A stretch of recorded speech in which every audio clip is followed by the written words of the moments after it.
So, Jeff, what's Yes. this voting idea that you keep talking about?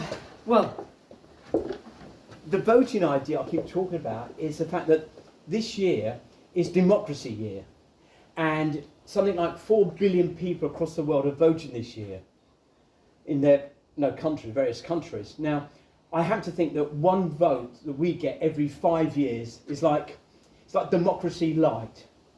So what I propose that instead of having that one vote every 5 years, every time there's a vote in the Houses of Commons, of which there are many, that local people should be able to vote locally, and that view taken and delivered in its entirety. Yeah. So every year there's something like 30 new laws made. There's something like 3,500 statutory instruments used to change laws, and 1,000 of those need parliamentary approval. So it's something like, if you give me one vote, and over the period of the next parliament, you'll have about 500 votes yourself. So that, for me, is real democracy. And if you feel strongly about something, or there's some legislation that will affect you, then you can go online, and we've already got the website started, okay? And that's one thing we're going to do within a few months of being elected.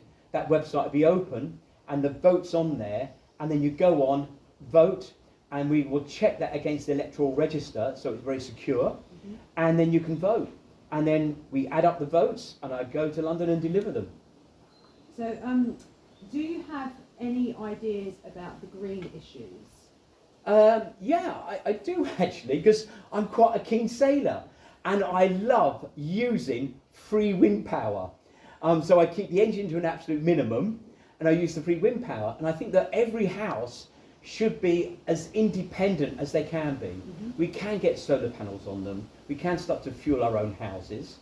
I think that we should all have rainwater collection for flushing toilets. We don't need clean water to flush toilets. We can collect rainwater if we have space.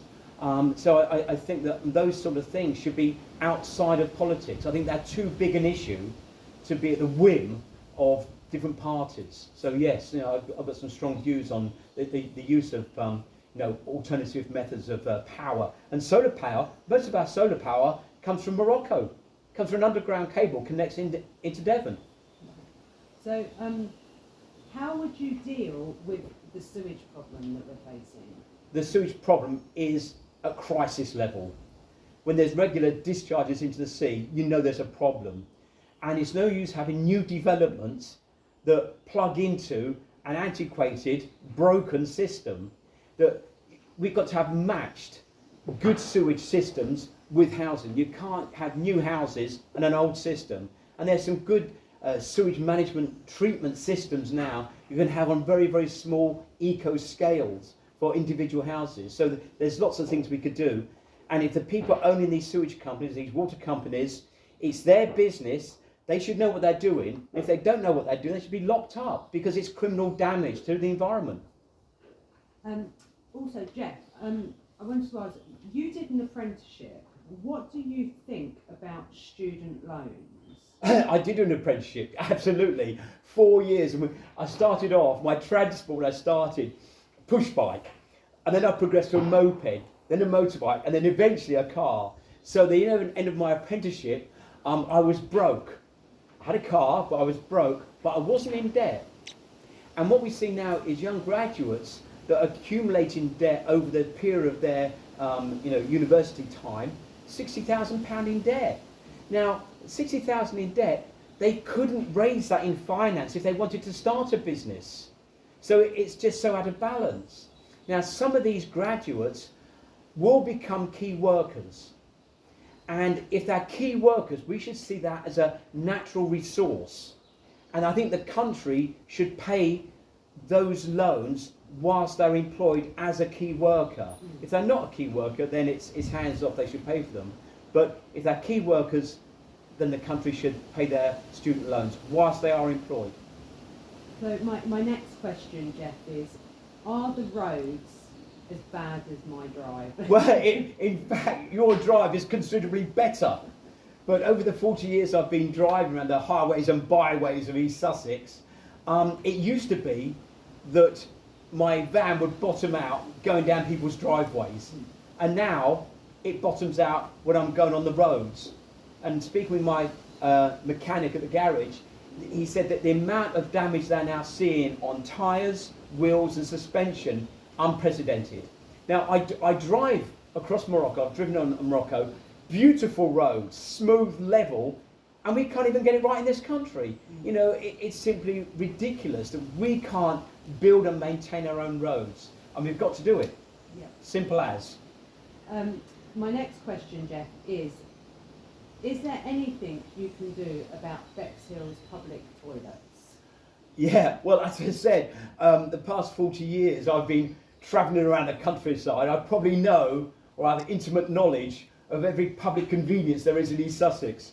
And the situation we face ourselves with is that Rother and Bexhill Town Council are just butting heads, and they're refusing to accept who owns the toilets, who should lease them, who should maintain them. It is ridiculous. They've got to this impasse.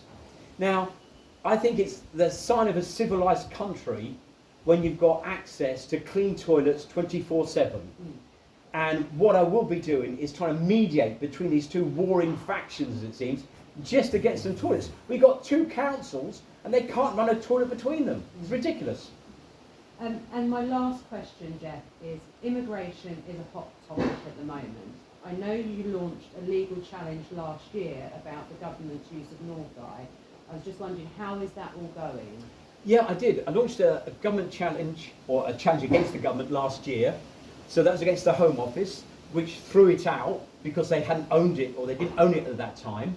And what then happened was, when you do a challenge, you do what they call a pre-action protocol, which is you lay your cards on the table and say, this is the information I want. So that sets out your stall where you will be challenging them. What they then did is they went very, very quiet for a few months, were about 3 months in total, because what it was going to be was an accommodation centre for 1,200 young men that were free to roam. They realised they couldn't rely on a queue notice, which is an emergency measure, to run the place and change it, the rest of it. So they introduced a new statutory power called a Clause 101, which simply meant that if the government own it, they don't have to go to planning. It was as simple as that. And then the ministers tried to tell us not to worry because it was going to be a detention centre and there would be no problem. And it's ridiculous because once they own it and they've got that new bit of legislation in place, they can do whatever they want with it, and we've got no recourse through the normal planning process. So that was the basis of my challenge. Now, the thing is that people arriving from across the channel rely on our Home Office being so overwhelmed by applications that the risk of them being detected or detained or deported are so low that it's worth the risk.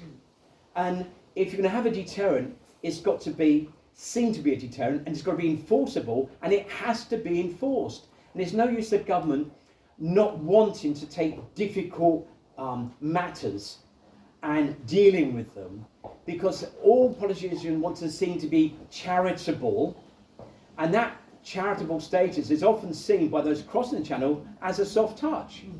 And you've got to be willing to be just take action, because the people of this country demand that the government does do something about it, and the government is there to actually do something about it. We don't need new laws. We've got enough laws in place. We just need a will to do something about it. And that's it.